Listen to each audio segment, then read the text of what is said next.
Hi everyone and welcome to FilmDirt. I decided to revisit a Tarantino movie. The last one I did, Once Upon a Time in Hollywood, was quite a while ago now, probably a year ago. So I revisited the brilliantly named INGLORIOUS Bastards, a World War II set movie documenting a fictitious mission by Jews to eliminate every German soldier they see. Starring Brad Pitt, Eli Roth, Diane Kruger, Daniel Bruhl, Michael Fassbender, Mike Myers, among other hugely notable cast, including the awesome Christoph Waltz as Hans Lander. Such an incredible cast for this film, lots of European actors here as well, and the film is mostly in a cross between French and German more than English, I think. I speak fluent Dutch, so I don't understand most of this film apart from the English parts. I speak a little bit of French, but very limited. And I remember reading that the predominantly European language spoken may have put some people off. I mean, it doesn't put me off. I don't mind reading subtitles. I usually prefer seeing a film in its natural language rather than overdubbed. And notwithstanding, this film is absolutely incredible. Really one of my very favourite films. Possibly the top two Tarantino films for me. The other is Pulp Fiction. This is so easy to get into, and it's also quite atmospheric. All the costumes and the world they inhabit, it all looks on the button, almost period accurate. The first scene of the film, which is basically the introduction of Hans Lander, played by Christoph Waltz, is absolutely remarkable. Very well shot, very tense. His character and the Lapadite character, both actors are absolutely fantastic. He's basically hiding a wanted family under the floorboards where they're sitting. And it almost seems like Lander knows.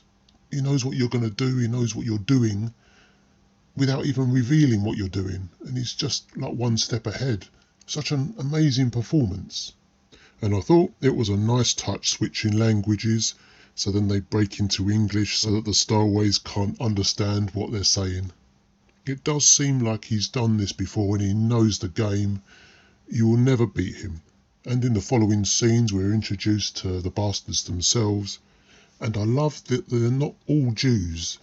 You've got one or two here. One's an Austrian German, they said, and the other is a German who doesn't believe in what's going on. It's like a mixed bag of people, but also similar people, with one belief. My favourite among them that we were introduced to nice and early was, of course, Hugo Stiglitz. and I love that he comes with a reputation.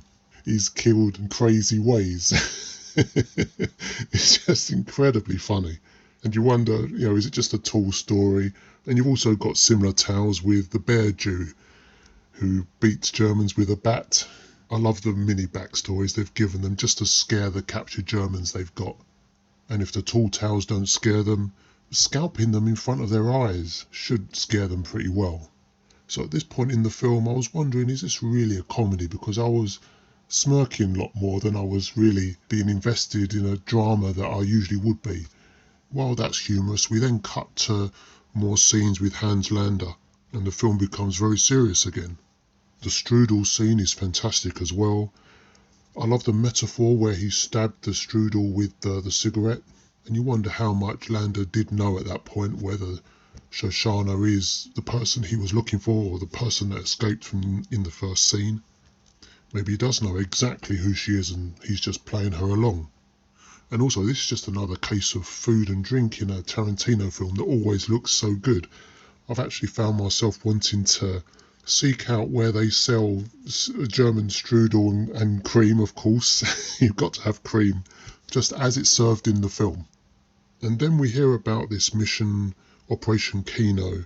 Every high-ranking soldier all in the same cinema all at once.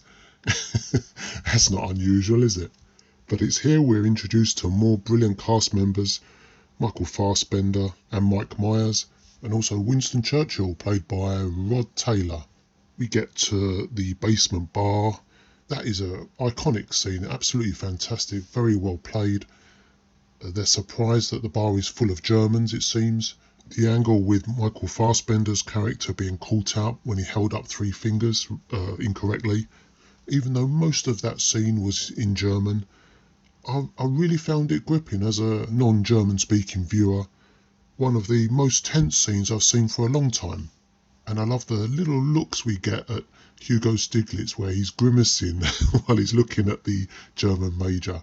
He looks like he desperately wants to kill him, but he's holding back. And then later on, this German propaganda film where Frederick Zoller is killing every opponent absolutely perfectly and repeatedly, never seems to run out of ammo, and then Hitler's cackling over that periodically. Just a hilarious piece of cinema, wasn't it? Not only the hilarious film itself, but the film within the film that they're watching, that we're watching them watch. I just really love how everything plays out. The Shoshana character and her input in this mission, and the bastards themselves trying to get one up on Hans Lander, but not really getting very far. Everything is really gripping, and I think Tarantino has really excelled himself. I didn't think at first that he could cope with a World War II set picture, but he really does well here. Especially how the film ends, where Lander thinks he's free, he's made a deal for his freedom, but he is going to be free, but he's going to receive the brand as well. So he gets to live, but he hasn't won.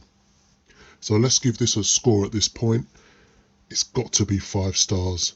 This is one of my very favourite films. It can be quite hard to put your finger on why it's so good, but for me I think it's the perfect mixture of comedy and tension. There's a lot of tense scenes, mainly around the Hans Lander scenes, of course, where he's one step ahead and no one can beat his intellect. This is someone that knows what you're up to but isn't letting you on that he knows, but you kind of know anyway. And that is quite sinister to me. And the comedy parts as well, with the fairy tales and the propaganda film, and I think it's all a melting pot of good things from one scene to another.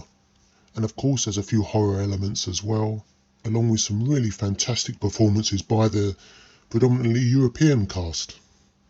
So if I was to pick any faults with it, which I don't like doing, but I feel I have to when I review a film, I would probably have a little bit less time around the mission debriefing parts, which I think may have taken a little bit longer. We could have condensed those, if anything, and still get the same outcome, and maybe spend more time, maybe a little bit more time on the bastards actually going about another mission, maybe, so we get to see more of exactly what they do to Germans they capture.